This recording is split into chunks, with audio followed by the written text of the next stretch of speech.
Welcome back to Make It Mondays, and this week I'm working with another donation, but this time around it's not going to be for Project Linus, because the donation is this. I have 3 skeins plus this bit of this super thick blanket yarn, and while Project Linus is a national organization, each individual chapter has their own requirements. And this stuff is just too thick for the warm weather here in San Jose. And it also creates really big holes typically. So, since I have so much of it, I'm going to use it to make a new cover for my couch. So let me get things turned around and I'll show you how the cast on has to work since it's a little different. So normally I do a cable cast on, which means I am knitting each stitch and adding it as I go. When I did that for the gauge swatch, found out it doesn't stretch enough. So I'm leaving a little bit of a tail and I'm making my slip knot. I'm going to place that on the needle, and then I'm actually going to do what I learned as a reverse E cast on. I've seen it referred to as a backwards loop and a couple other names, but in my patterns it will always be called a reverse E because, again, that's how I learned it. So I'm making a loop with the working yarn towards the needle, placing it over and pulling. I'm just going to do that over and over and over again. It does mean that the very first row is going to be a little more frustrating to knit. Not hard, just frustrating, because all these loops are going to tighten slightly as they get down onto the cable. Also, because of how big the needles are, these are almost 13 millimeter needles. They're 12.75 millimeters. I can't use any of my normal stitch markers because none of them fit. So I'm going to have to put stitch markers onto the yarn itself and hold individual strands of yarn rather than being able to go over the needles. But I'm going to keep going all the way down, knit a couple rows, and I'll be back when I'm in the middle of the pattern section of this blanket. So here I am several rows in. So I've done the border and I've done 2 rows of the pattern, but let's actually talk about that pattern for a second. I'm trying to get the whole thing on the camera. That is the pattern of the actual square. So anytime where it's an X, that is going to be a purl when I'm working on it. Actually, sorry, it's going to be a knit and then the blanks are going to be purls. So it is flipped from what most people do, where the marks are the purl stitches. In this case, the blanks are the purl stitches on the wrong side. But this is the general pattern. It can be done the other way around, and probably should be. I just didn't start it that way. So that's not how it's going to continue for this project. So I'm going to put this away and show a little bit more of how the super fluffy blanket is looking. So the horizontal stripes of the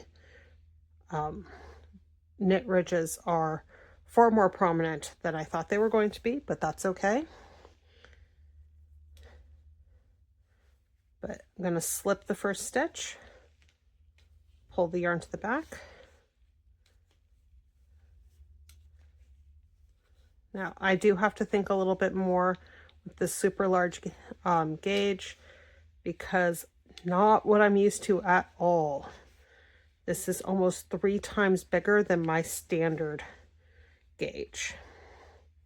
Now I'm reading my knitting, so I can see that there are 3 bumps here.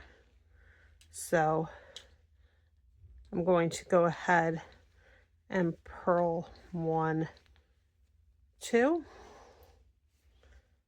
Then I'm going to knit 4, So when I can't put markers in a project, and I know I talked about possibly putting them in, it became way too much of a hassle. I have to rely on reading my knitting. And that means being able to see at a glance if something has been a purl stitch or a knit stitch. And because this is super fluffy yarn, it's actually a bit harder. So I've done 2 purl again. And then this is going to be a lot of knitting. Actually, it's not a lot. It's still only 4. And then this is where the reverse is. So I'm going to look and see where I was. I had 2 knit stitches the row before, 1 knit stitch before that. So I'm going to go to 3. So I'm going to go there. So purling 1, 2, 3, and knitting 3. 1, 2, 3.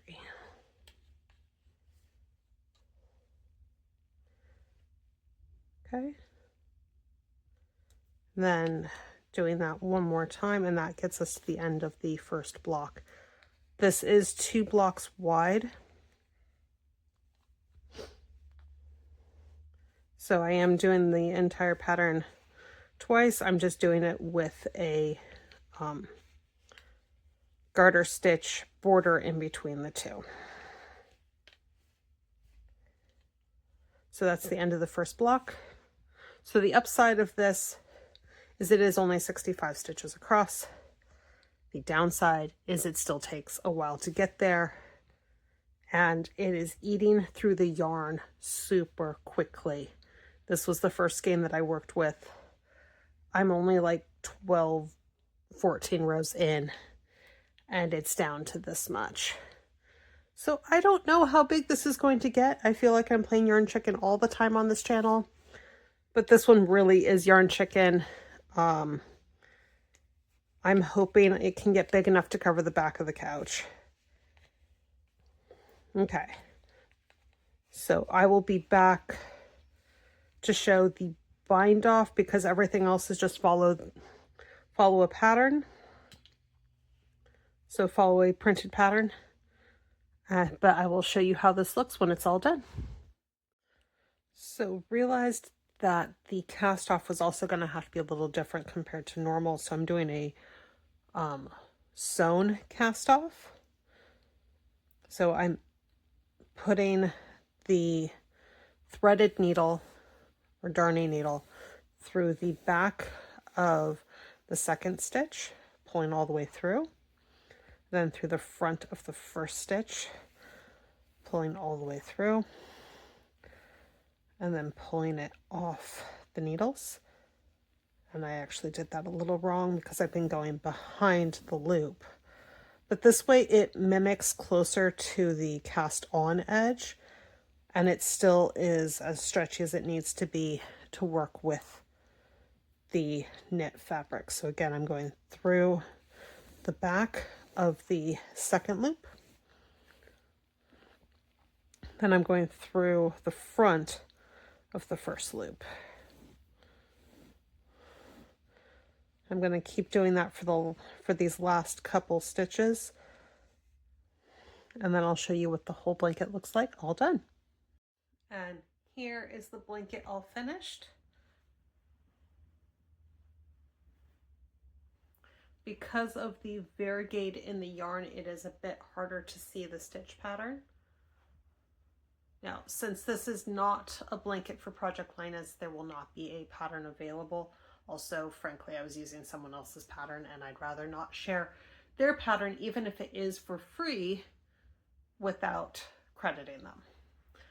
But this is what it looks like. And it's a very pretty pattern, or a very pretty blanket, and I think will make a nice addition to the couch behind me. And I will see, if you've made it this far, please consider liking and subscribing. And I will see you next time on Make It Mondays. Bye.